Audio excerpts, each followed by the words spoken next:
This is Vikcast. It's a Viking thing. Okay. Hello, everybody. This is Amy Bailey. And Clive Standen, and welcome to another episode of Vikcast. It's a Viking thing.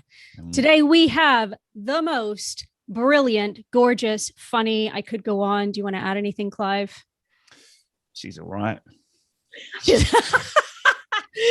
She is all right. It is Alyssa Sutherland, Aslaug, amazing, beautiful, talented actress, and also our dear, dear friend. Welcome to the show, Alyssa. Oh, thanks for having me, Clive. That's hilarious. That's actually like a high compliment to Australians. Oh, he's all right.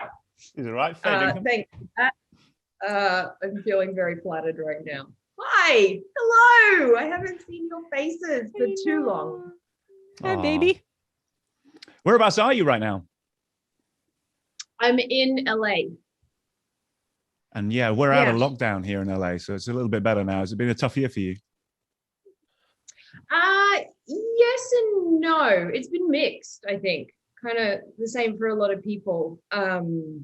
I think as an actor, if you're going through a period of unemployment, you're kind of used to being at home and kind of twiddling your thumbs a little bit and looking for things to do. So I survived that part of the pandemic pretty easily. And I think I'm naturally more introverted than extroverted. So I do okay on my own. And then I got really lucky and I had a job to go and film partway through the year last year. So I got to go travel and work and be around people and that. Yeah. So it was mixed. How about you? Was it weird like pandemic filming is so different than our other lives? Was it really weird being on set, going through all that? Yeah, it was just with all of the regulations and how everything has to happen. And I went to Australia for it. So I had to do like the 2-week mandatory quarantine in a hotel room and then, just a lot of different things on set with how everyone can interact or not interact, basically, which kind of makes things go a little bit slower until you get the hang of it all, because it's different.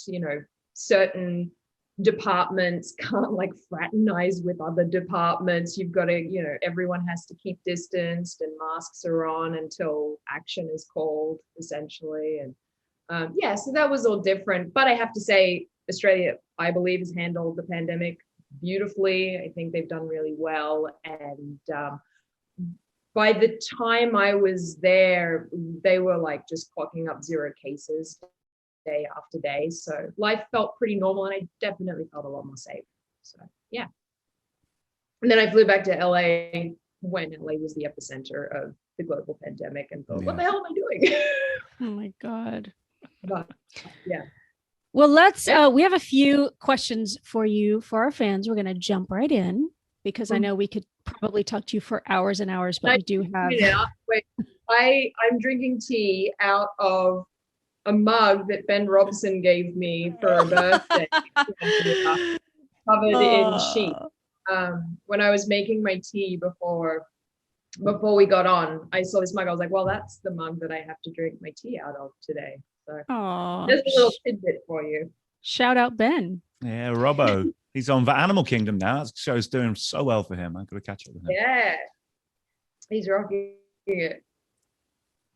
All right. Well, okay. I'm gonna start off here by asking you. Tell us about your audition process. Like, how did Aslaug come to you? How many auditions did you have to do? Was it 0 like Linus, or was it 1 million like me? Kind of in the middle, I think. I made a tape way back when for Lagatha. Actually, I read for Lagatha and went pretty much all the way through the audition process for Lagatha until it came to offering it to one of, I don't know how many of us were kind of made it to that final point, and sadly didn't get Lagatha. But at the time, you know what? I'll go back. I was summing it up a bit too quickly. I made a tape. Then I was called in to do a chemistry read with Travis. and met Travis and did a chemistry read with Travis. And so I think there was 2 rounds for me with that. Yeah. And then when I didn't get Lagatha, the producers told me and casting told me that they would be bringing me on to play Ragnar's second wife. So they kind of told me that ahead of time. And they're like, okay, well, that's lovely. But then, a couple months later, they followed through and then just offered me Aslaug after the audition process. So because she didn't really turn up until the very end of season 1 as well. So there was a good old 8 episodes to get through. So you knew you had a role, but you probably wouldn't have known how big it was going to be at the time and how many seasons you were going to go on to. Yeah. And it's lovely for people to say that they're going to give you a role, but you never really know if that's going to happen. So I was kind of like, okay, cool.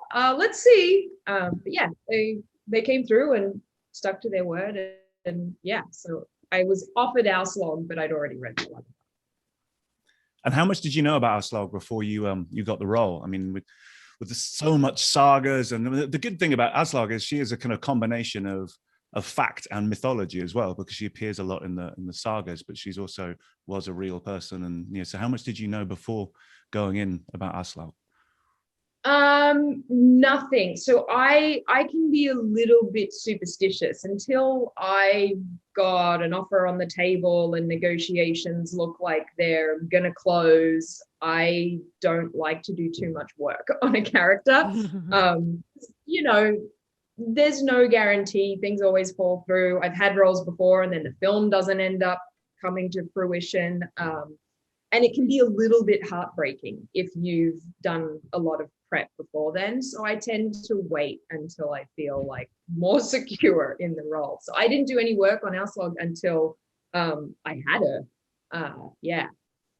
And then I had a call with Michael right before I flew to Ireland. I was like, I'm gonna have to speak to Michael about this character and what he's thinking and what I'm thinking. And I remember him on the phone. It's like, Alyssa, don't worry, we'll talk about it when you get to Ireland. Like, relax. I was like, oh God, I'm like an eager beaver.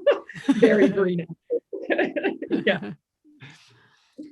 Well, I love it. I mean, the history nut in me wants to talk about, because there's so much from Aslaug that the Vikings, Aslaug actually gave so much to Vikings indirectly. For instance, her parents of 2 very, very famous Vikings in mythology. I mean, there was Sigurd, who was her father, and then there was Broomhilda, who was the famous shield maiden. And Broomhilda is responsible for everyone believing that Vikings had horns in their helmets, because Richard Wagner used her in his operas, and that's where the Valkyries came with their horn helmets, and so that's where that all came from, and kind of bastardized Viking culture for many years with his operas. But she was a very, very famous shield maiden in history. But I mean, they're like a power couple, and in our show, Aslaug was like she was an orphan. Killed her husband.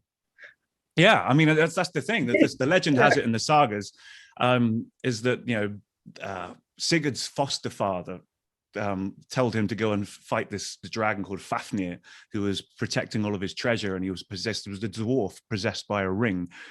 And then Sigurd goes out and he digs a pit and he stabs the dragon in the belly, and then he bathes in the dragon's blood to get invulnerability. Then he drinks the dragon's blood so he can then translate the language of birds. And then he eats the dragon's heart for prophecy. And then he finds out through talking to the birds that his foster father is possessed by the ring. So he murders his foster father. And then he meets Broomhilda, and they have Aslaug. And then he goes to live with this king. And the queen apparently gives him a mead of forgetfulness so he can forget who Broomhilda is, because she wants him to marry her daughter. And then she tries to put Broomhilda with her son. And then for some reason to do with the ring, the son can't get to the tower to save Broomhilda.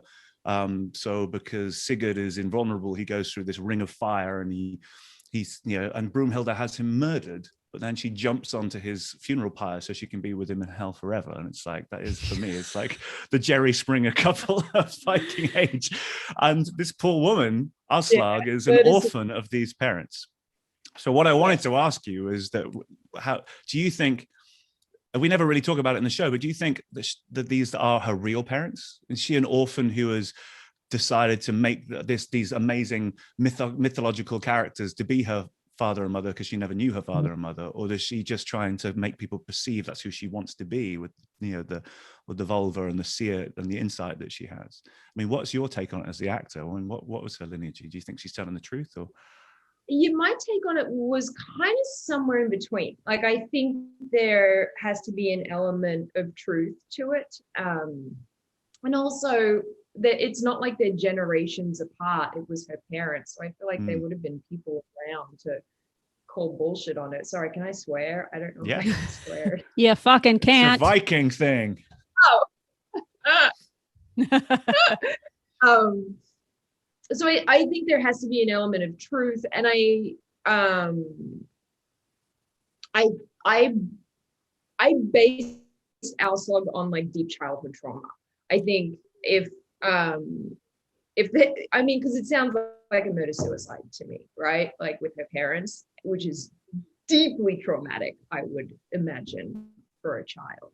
That's really horrific to go through. And so that was kind of my starting point for her. And it also like immediately opened up me having empathy for a woman because, you know, some of her actions on the surface may have seemed not so great. And, you know, my job as an actress is not to judge her, it's to empathize with her and to figure her out and understand what makes her tick. So that was really kind of the first part to me of understanding her. And then also like digging into what it is to be royal and to be watched and to feel like you're being watched all the time, and like, you know, just how that existence could be quite a lonely one. And I think there's something to the thing that you can feel even lonelier if you're surrounded by people, but you don't have real human connection. I feel like that's even sadder suffering. And so those were kind of my starting points with Aslaug. And then, you know, I think she was power hungry and manipulative and pretty narcissistic. And I get that it's not the loveliest of qualities in a human, but I really felt for her and what I think someone would have been through. Regardless of whether her parents had these mythological, fantastical, supernatural abilities or not. That's. I loved Aslaug. I mean, to me, that's the kind of juicy role that I would think every actor would want to sink their teeth into, because she was controversial. She wasn't easy to love. She made difficult choices, and you know, I think the fan reaction reflected that, and that there's a big division in the love-hate camp, whereas sometimes with you know, a more heroic role, there's not that sort of tug between the fans about, is she good or is she bad? But I thought she was complex. I thought she was surprising because she was complex. Were you surprised by the diverse fan reaction, shall we say? I think I was really surprised in the beginning. Firstly, I kind of want to agree with you and just say, she was fascinating to work on. And really, I was very lucky to get the role that I had on Vikings. I really hadn't worked very much as an actress before then. And I was so grateful for the opportunity to have like a real job. And then I got handed a role that was, like you said, so deeply complex. Like there was always work for me to do on Aslaug, and I was so grateful. Because I love humans, I love psychology. I'm a total psych nerd. So to dig into that was so much fun. And I love the gray area.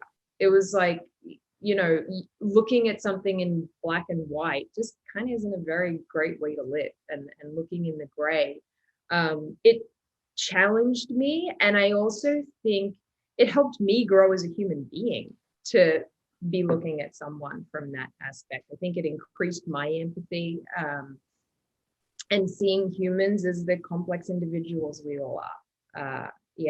But to go back to your question, I was surprised at the fan reaction before she came on. I was so excited to be a part of a TV show, and no less one that was like, it had some buzz in it. There hadn't really been a show about Vikings before, and it's Michael Hurst, and he has such a wonderful resume with all of his historical fiction. I loved Elizabeth as a film, and I was just really excited about everything. And I remember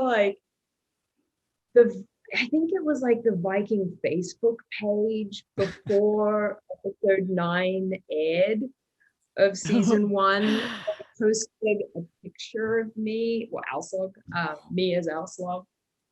And I read like the first couple of comments. And never read the bottom of the internet. Rule number 1.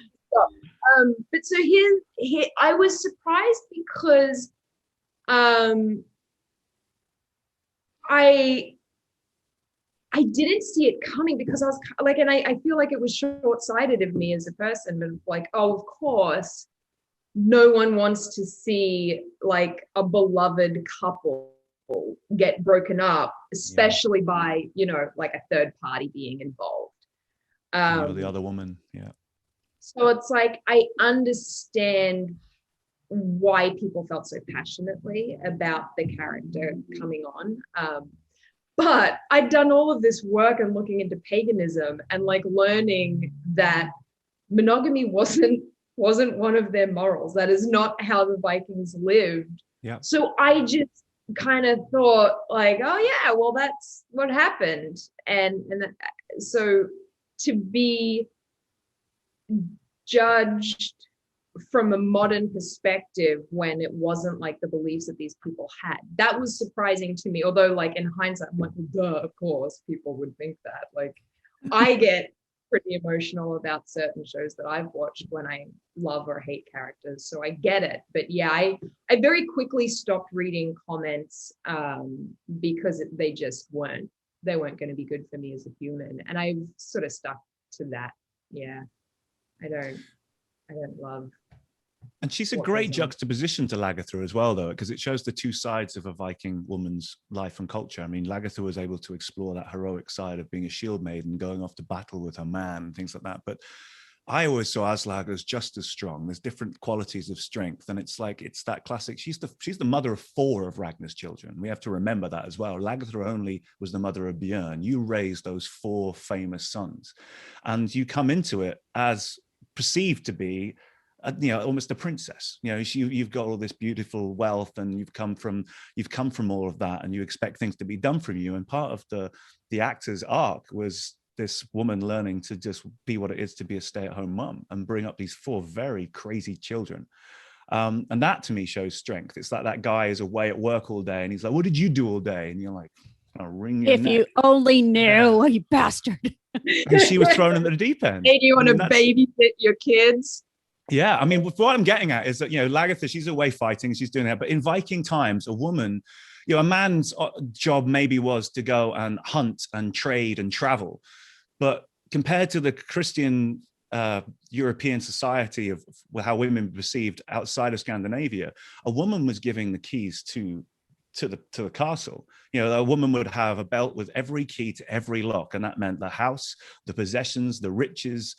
She may have been cooking and weaving and tending to the children in the farm, but Aslaug ends up being the ruler of the whole of Kattegat. So not only is she a mother, not only is she trying to keep the home life steady and on an even keel, she's trying to keep the whole of Kattegat under control until her husband Ragnar, who doesn't even give her the time of day when he does come back, doesn't even say thank you. So I mean that shows a tremendous strength. Yeah, I think you kind of hit on something that I also dug into for Aslaug. I think she loved being a mum, and I wanted her to really enjoy that and love her children, because I needed vulnerability for her. I thought if anyone is ever going to get on board with this character, we need to see vulnerability. We need to see her care about something deeply and have love for something, and then also see her pain and see her suffering. I thought those two things were going to be really important for Aslaug. And I wanted that to be seen, and so I chose moments because I don't think dialogue is the full story, right? Like there's always subtext, there's always other stuff going on. So I really pushed for her having love and vulnerability underneath the things that she was saying. And I went for that. But I think she really loved Ragnar. I think it was an unrequited love for her. And I think she lived in that. I think she was attracted to him because of his power and who he was and what he had done at the time. But then I believe she fell for him and it was unrequited. And I wanted that to be a huge part of her, because that seemed like a pretty painful place to live. And you're right, he never really gave her anything until their last conversation.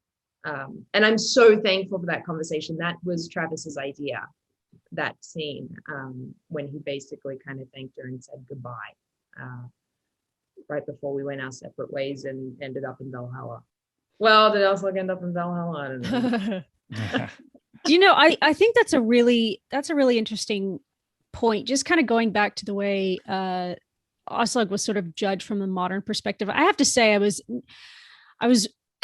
pissed off with a lot of the fan reaction, because I saw over and over again how within this second relationship that Ragnar had, that he initiated. Thank you very much. He came to you at the waterfall. It just over and over, Aslaug was demonized for being a homewrecker. And I thought, where are these, women and men who are modern fans? What are you guys thinking? Like, why is it all the woman's fault? She didn't get pregnant by herself. She had 4 babies with this guy. Feminist because of the reaction to Aslaug.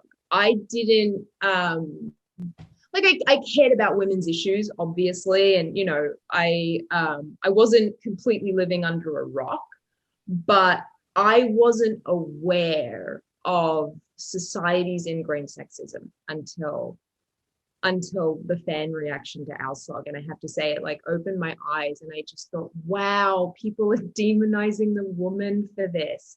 And he went and slept with how many other characters? I know. And completely fine. But I also found that there were other men on the show that do questionable things. Clive Rollo does some questionable. I know. You just reminded me. I was thinking about the amount of men that Lagertha ends up sleeping with, and the amount of women that Ragnar ends up sleeping with, and you only really slept with Harbard. So, and he wasn't necessarily a real human. Yeah. Yeah, the Harbard thing is up in the air. I mean, she slept with him. I'm not denying that. But who he was and what that was about, and I also the whole Harbard storyline. He comes into town and basically I had done a lot of research into narcissism for Aslaug, and then Harbard comes along, and I was like, he seems to kind of fit the bill here as well. And then I kind of dug into cults and cult leaders, and I was like, Harbard's a cult leader. And that's kind of how I looked at it with Aslaug, is that she was deeply vulnerable because, her husband never really loved her back the way that she wanted. And he's left her, and she's raising these kids on her own. And in breezes this man who kind of seems like the answer to all of these problems. And so then I had increased empathy for anyone that's ever been in a cult as well. But that's how I looked at Harbard. And it was easier back in those times as well. I mean, he could have been just a wanderer with amazing tales, but because the Vikings believed that the gods would walk among us, and they believed that Heimdall, for instance, would easily be able to take on human form just to look around and be all-seeing, and Odin himself had done it many times just to get into a lady's knickers. Yeah. You could, in he was helping heal women through having sex with them. Like those words came out of him. Not word for word. I'm kind of paraphrasing, but he said that. And like I remember reading the script when that kind of came out, and I was just like, oh, I'm sorry, what? Okay. Sexual healing. Right. That's well. Marvin We Gaye get Kevin soundtrack. Durant on. We're just going to have to be like, we're going to make him Harbin into some like girly guru from like Burning Man or something like that. It's just kind of like. Yeah. So that was that story. Yeah. Do you think Aslaug really could see to the future? Kind of evolve her kind of images that she could, the prophecy she see, or do you think maybe it was? I don't doubt that she believed it, but do you think maybe she would believe these visions to be true, or do you reckon she really did have kind of some supernatural powers? That's a good question. I didn't really answer that. Same thing, Clive. I think she absolutely believed it 100%. I don't think she was being dishonest about it. I think she believed that. Whether she actually could or not, I think is a question for people that are watching and your own beliefs that you subscribe to when it comes to spirituality and religion. And, yeah. Because I think that's what's interesting. If you really do buy into the fact that she is special, then you can also buy into the idea that maybe the gods did deem her to be special, especially if her parents were as incredible as they're made out to be, that maybe it could have been a god coming to visit her, and she was possessed when her children were drowning in the ice and things like that. And I can completely believe in what Michael was going with that, and it's nice to keep it up in the air for whatever you want to believe. Yeah, and I think that was one of the parts of the show that I thought was done so well, was showing what Vikings believed in, but not really taking a stance on whether it was true or not.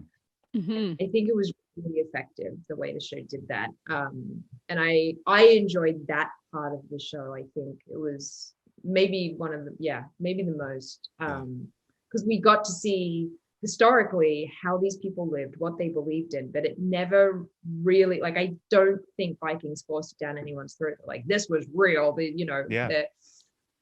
That's why I like when Michael describes it like on.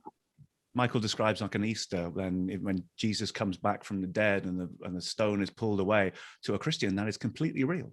That's what happened. But if you're a non-believer, it's just a silly story. And it's the same with the Vikings. They completely believed that these were real visions, that they weren't just visions, they were real. So it's kind of quite easy just to get, well, is it a story or is it's real to them? Yeah. Alyssa, give the fans a little insight on what it was like to, because you came at the end of the first season, right? Mm-hmm. So there's this established cast. It's never easy to come in as a cast member when a show has been running and everyone's sort of bonded and stuff. What was the first scene that you shot? I think I've heard the story, but I want the oh, really? Yeah, I think the one with you tell me if it's the one, but what was it like to go on set? Did you find it intimidating? Give us a little behind the scenes juice. What was it like joining the cast? Oh my God, I was terrified. I was so nervous. My first episode was with Ken Girotti. I mean, we all love and know Ken, the director. I actually went and shadowed Ken while he was filming another show in Halifax. He's brilliant. But when I first got on set, it was his first day on set. It was the first day of episode 9 being filmed. And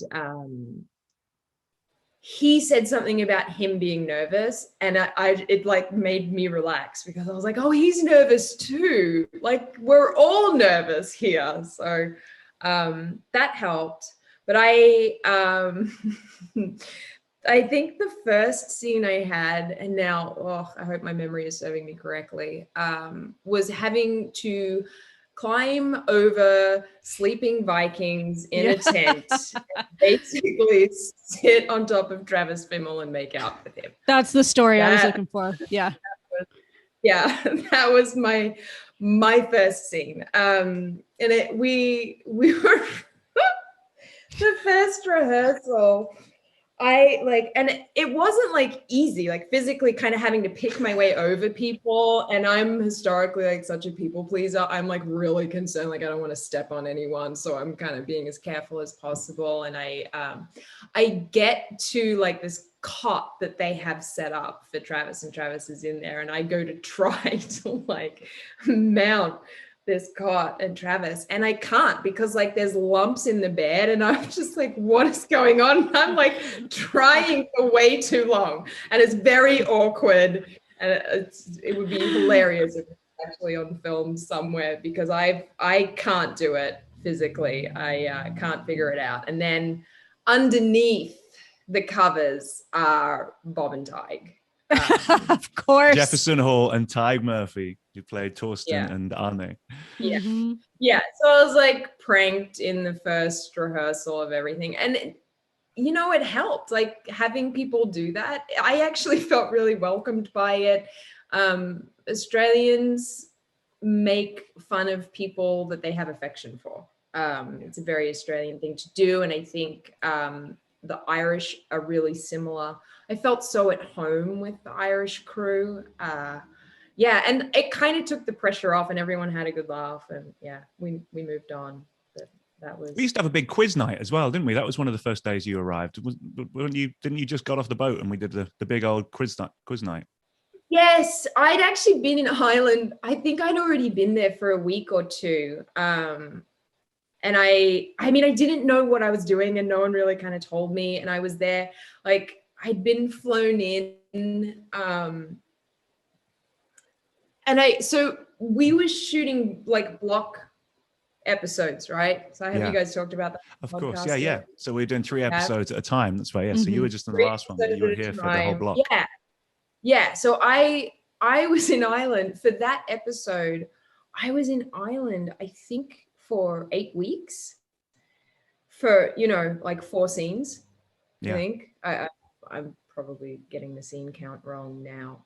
So I had a lot of downtime, and I'd flown in, and I didn't have a day on set for a while, because, you have to go through some fittings and makeup tests and hair tests and stuff. And I think I'd been in Ireland about a week or two, and I had like, a hair test or a makeup test, and hair and makeup were telling me about the pub quiz that night. And I was like, well, I would like to come. And I sort of invited people, because I didn't know anyone. Yeah. Then I met all you crazy folk out at the pub quiz, Clive. And I think that's all I'll say about that. Yeah, but it was great though. I've never experienced that on another show, that the crew were just as much the family as the actors were, and we all tried to make an effort to get together as one. We'd have quiz nights, karaoke nights, and just general piss ups down the bar. But it was a very much like if we all go together kind of environment, and that was what's so special about keeping us all and that camaraderie during these crazy days in the rain and the hail and the wind, and as Ireland brings. I've never seen that on any other show. I don't know if you have, but I felt like we really did create a really nice environment for the cast and crew to kind of get along and bond. I think so too. And I think it was Kevin that said to me when he came on, because I think we were so welcoming to our guest stars. And I don't think that's always the case on shows. But Kevin did mention to me that he felt so welcomed and a part of everything right from the beginning. And I think we did that really well by embracing everyone and including everyone. Yeah, for sure. And it's like a family. I mean, we had I lived with Maud. Like Maud and I lived together. Yeah. Which was brilliant. It was so great. I mean, that woman will be in my life until the day I die. We are very tight. Yeah. I don't think the fans realize that Maud and Alyssa, Maud, of course, who was, oh God, blanking on her name. Helga. Okay. I don't think the fans realize that Maud and Alyssa, Maud, who played Helga, were total besties. You guys were like Mutt and Jeff. You were connected at the hip. You were the most delightful pair ever. And it was so sweet to see it, because sometimes, when you watch a show, you don't realize the amount of chemistry, sometimes good, sometimes bad, that's happening behind the scenes. But there were some really deep, deep friendships, and you two were a special one. Yeah. like I said, I mean, we bonded very deeply and quickly, and yeah, still very tight to this day. I adore her. Yeah, but we would have like Mario Kart parties. I was about to say my two things is you make a killer spaghetti bolognese. Yes, and you you're do. pretty killer at Mario Kart. I do make a killer spaghetti bolognese. I will accept that and agree with it. Yes, I do. Yeah, Mario Kart was amazing. What else are you going to do on location in Ireland where it rains all the time? And also, I mean, what you had, I mean, to go back, you had some incredible costumes. I mean, Joan Bergen was able to make almost like an entirely Viking maternity range for you because you had to pop out so many kids. Always pop out so many kids so quickly. But yeah, I mean, you want to talk about costumes and how you kind of, like, if you had that time before you started filming, like, you know, how you designed Aslaug's costumes and the look that she has, because she's very different to any of the other Viking ladies. And did you wear a rubber belly? I did. I had different sized bellies depending on where we were in the timeline. So yes, I had rubber bellies on. Going back, like I just I think maybe you guys can relate to this, but I tend to be a little overly critical of my work. And going back, I look at things and go, oh man, I didn't get the pregnancy waddle. I could have worked a little harder on that. Like there are a couple of scenes that you just see me like sit down so easily, and I've got like this big belly. That was an oversight. You know, my head was somewhere else and thinking about like a different part of the scene that was really important. You know, but yes, I had lots of pregnancy bellies. The costumes that Joan did were outrageous. I mean, they were so incredible. Like the whole show, top to bottom. Like I'm mesmerized by what she was able to accomplish. You know, specifically for Aslaug, I wanted her, especially once she had kind of taken over Kattegat, I wanted her hunger for power portrayed in her costumes. I wanted her to care about appearances, because she did. Like she blew into town and was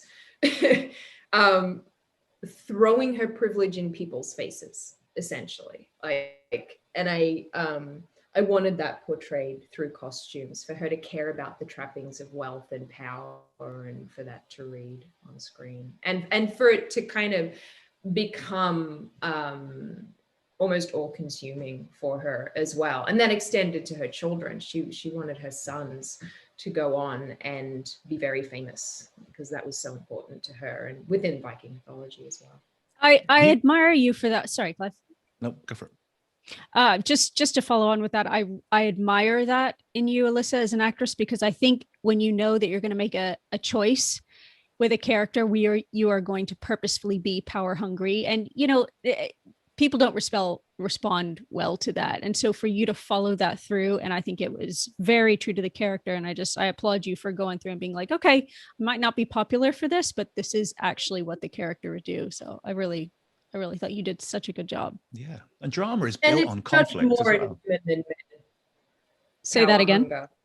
I think women are judged much more harshly for things like that than men when it comes to characters on screen and in real life. You know, there's still work to be done, but you know, I mean, the male Vikings could be power hungry and wouldn't be judged for it, but Aslaug certainly was. Yeah. But it's also breaking tradition, I suppose, because people are used to watching a historical drama and having the women are princesses and they just belong to the men as possessions and things. And we're showing something completely different. And we're showing a Viking society where women could actually divorce their husband. You know, if their husband was weak or failed in battle or failed to provide for the family or was impotent, she could divorce him. She would be able to bring her witnesses into the house. She would be able to divorce, and you know, if anything, she could go and choose to be single and be on her own and keep the land. The husband would have to return any dowry that that was arranged during the marriage, or she could go and marry whoever the hell she wanted and be completely free. And that sounds, you know, it's not it sounds still backward, but compared to the time and what we're used to watching when we watch, you know, for instance, some of Michael Hurst's other historical dramas, the Tudors, for instance, where, you know, Henry VIII is just able to just do what he wants with his women. It really was a time where women could, you know, be the masters of their own kingdoms, the mistresses. Yeah, I was nodding along to all of that, but I don't think the fans will see that I was nodding along. But hopefully, you were the first to break that mold, and now we'll go forward into the future, and you know, this character stands for something, I think. Yeah, and I think it's cool to see women doing not always having to be like, you know, the Madonna whore, right? Like that whole complex, like seeing the in-between, seeing the good, the bad, the ugly, like all of that gray area. Like I said, I'm just kind of repeating myself at this point, but yeah, you're right, Clive. Viking society was actually, I think, ahead of its time. Yeah. And you work with lots of children as well. I mean, when I say lots of children, the same character was played by many different children. And you were a master of that. I would see, I mean, some of the fans got to see some of your Instagram posts and things when you're having fun with the kids, but I'd see it every day on set. You really did manage to bond with these children. And then you had to say goodbye to them as they grew up, and you get a different child actor to play with. I mean, how was it to work with so many different kids, and to kind of majority of the time when Ragnar's away, it's your acting partners, you know, these children? Yeah. Yeah, they were. It was so much fun. I mean, I thought I really loved the kids that I worked with. And I wanted to, I was very concerned about portraying a mum. But the boys that they cast were so incredible. I adored all of them, but I did jump feet first into developing relationships with them as quickly as I could, so that there would be a rapport on screen. That was really important to me, to see that, because I wanted it to be clear that Aslaug just adored all of her sons. Those boys were great.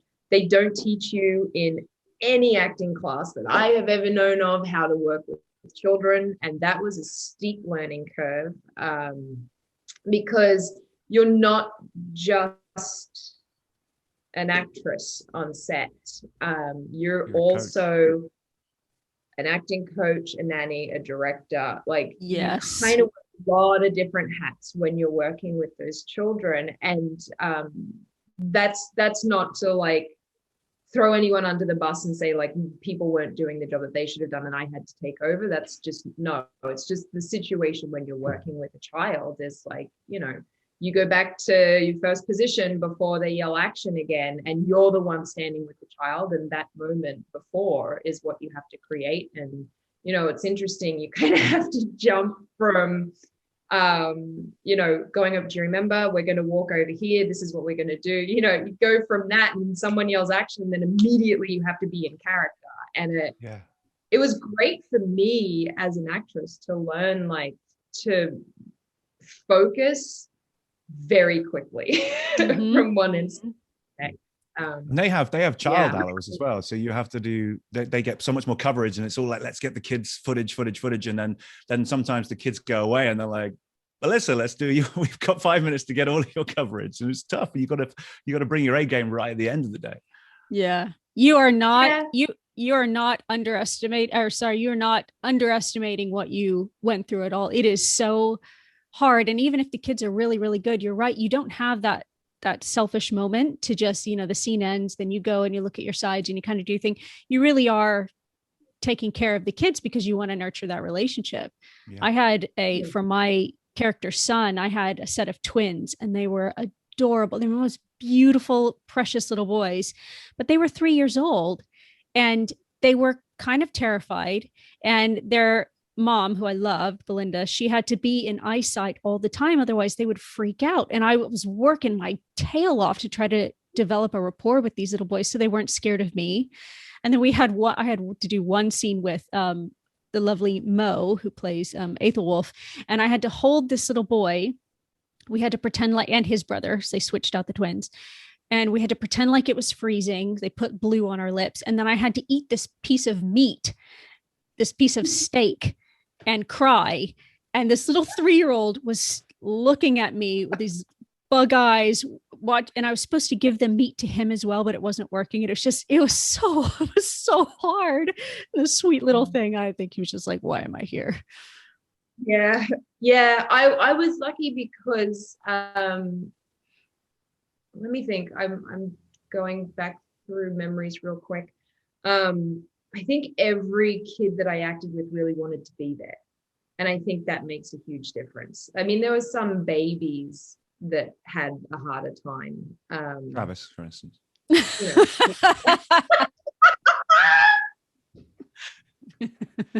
Would rather be somewhere else.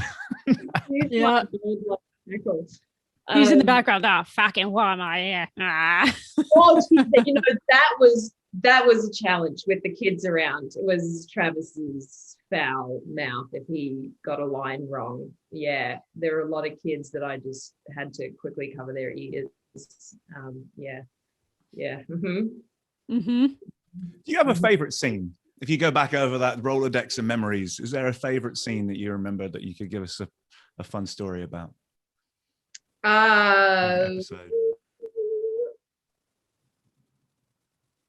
God, I mean, it's so difficult because there are standouts for a few different reasons. I think my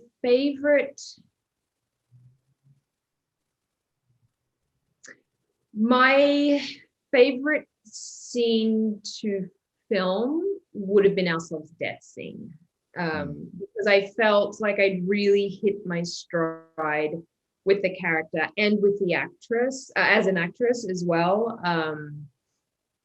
I felt very confident on set by the time we got to that. And I thought Aslaug got some justice. And I really liked that she left the way she came in, as like using wit and intelligence.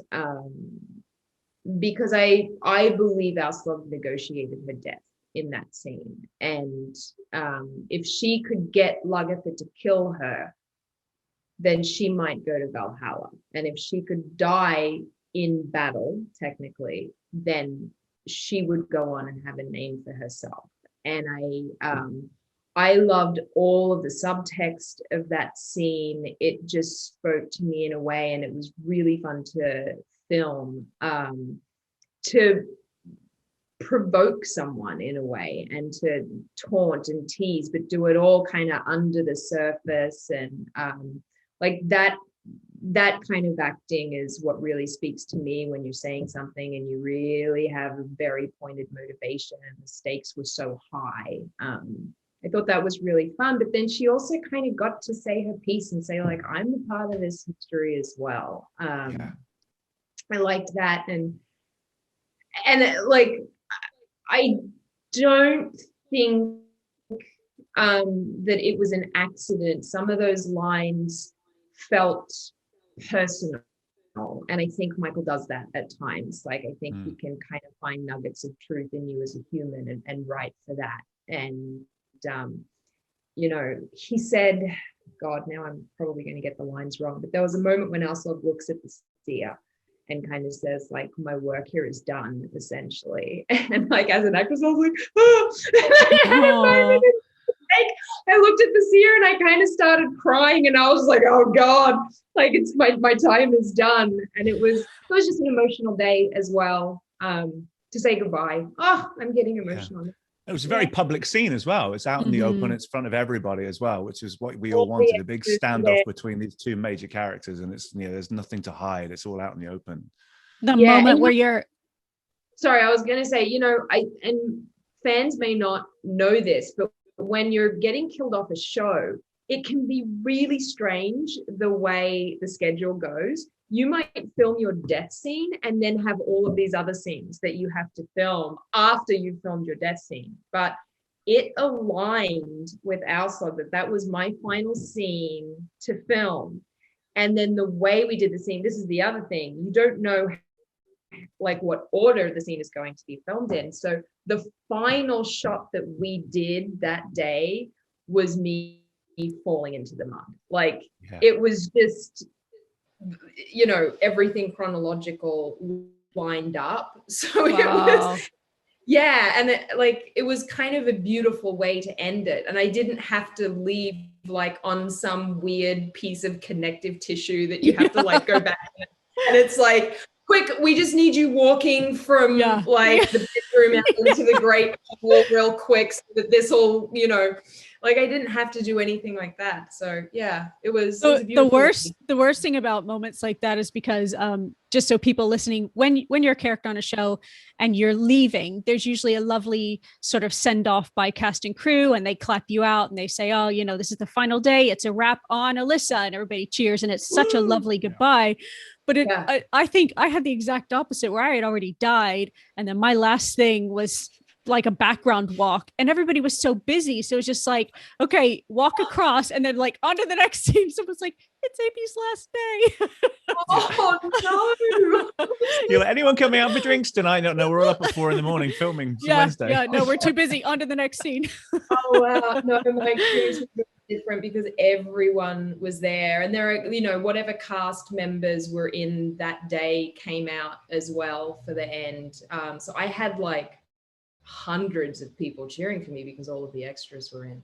That's amazing. Yeah. And it was deafening, and I don't love being the center of attention with that many people around, and so it was like kind of embarrassing, but at the same time like, just, you know. And that was what's special with Vikings as well, was the extras. The extras were like our family too. We didn't just, we weren't one of these shows where we just grab in random people from an extras agency and you'd never see them again. The guys that were cast as extras in Vikings were there day in, day out. So those big crowd scenes, you would look around and you'd see faces you'd seen over 3 or 4 years, 5 years, 6 years, however long you were in the show. So, you know, when you get a send off like that, it's quite special. It's like everybody kind of knows who you are. You kind of, it's not just, oh, there's just 4 or 5 people I know on set that are genuinely saying goodbye to me. You feel like everybody gets to say goodbye. Yeah, it was really beautiful. So I think that's my favorite scene. Like it stands out and I remember it. Yeah. I just remember seeing that moment when I was watching it, and you turn to the camera, and then I think you get shot in the back, and then there's a smile on your face, just the ghost of a smile. Like, you know, it was really subtle, really beautiful. And the funeral pyre as well. So Alyssa, we're asking everybody, what is the most Viking thing they've ever done in their life? If you were standing at the gates of Valhalla and Odin was turning around to Alyssa, not Aslaug, and was saying, come on, you got to give me a good story here. You know, Valhalla's nearly full. You know, you've got to, how are you going to get into these gates and sup with the, you know, with the gods? What would your story be to Odin? Oh boy. God, I'm such a rule follower in real life. Like I'm not sure I have a whole lot of Viking spirit in me. The only thing that's coming to my mind, and I can't believe I'm going to say this because it's so random and silly, is that I really like camping. I like being out in nature, and like I've been to campsites, and I prefer going to the bathroom in nature than like using so that's probably the most Viking thing I've done. I definitely like peed outside on set a number of times and had to like have women hold costumes up for me to be able to do that. But like, you guys know what it's like on set. Like the porta potties might be a ways away and you're kind of like, oh geez, it's like really far and I'm in the midst of doing a scene, and if I have to take myself over to the porta potty right now, I could set it back like probably 10 to 15 minutes with how long it's going to take to get over there. So it's quicker for me to like run behind a tree. And honestly, like I prefer in a porta potty. This is the best answer to this question. Alyssa Sutherland shits in the woods. I love that. I love the fact that Odin just says, so what's the most Viking thing you've done? And you're just going to go, hang on, and go into the bushes. Amy, you know it's healthier for you to be squatting. Yes, that could be a whole separate podcast. Than like sitting on a toilet seat. Yeah, that's why I don't use toilets. I just refuse. Yeah. So So what are you working on now? What's going on in the world of Alyssa as an actress? I have a mini series coming out, I think, in the last quarter of this year, an Australian mini series called New Gold Mountain. I am very excited about it. It's set in Gold Rush, Australia, told from a Chinese immigrant point of view. We are kind of rewriting history because the Chinese immigrants have been left out of the history books. And I think it will be a wonderful thing for Australians to see. I don't know yet if it will reach international streaming platforms. Time will tell on that, but I'm very proud of what it is. I got to see a sneak peek the other day, and I'm really excited about that and what the series is standing for and the message that it is sending. In regards to race relations, I think that's a pretty topical thing today. So yeah, I always love it when my personal beliefs are going to align with a project. So there's extra excitement with that one. And then I'm about to go film something that I can't talk about yet, and I'm so excited. I'm so excited. I'm going to go to New Zealand in a few weeks. And at some point I know I'm going to be able to make some kind of announcement, but right now, can you give us a clue? Can we have a word or something, a kind of a leading? Is it modern or is it what? Is it modern or is it do you know what? It's modern. Okay. It is not a period piece. It's modern, but it's part of a franchise. Ooh. I'll give you that. So it's another installment in a franchise. It's a film. Just tell us after we stop record. Yeah, I'll tell you guys. Yeah, then I'll tell you. Okay. So that's coming. Yeah. Have you got any charities or any organizations you'd like to talk about before we leave you today? Yes, a cause very near and dear to my heart. My one of my very dear close friends had a baby right at the end of 2020, and 3 weeks after she gave birth, she suffered a stroke. She is wonderful and fine and healthy and happy today, thanks to very rapid actions from her husband. He saved her life.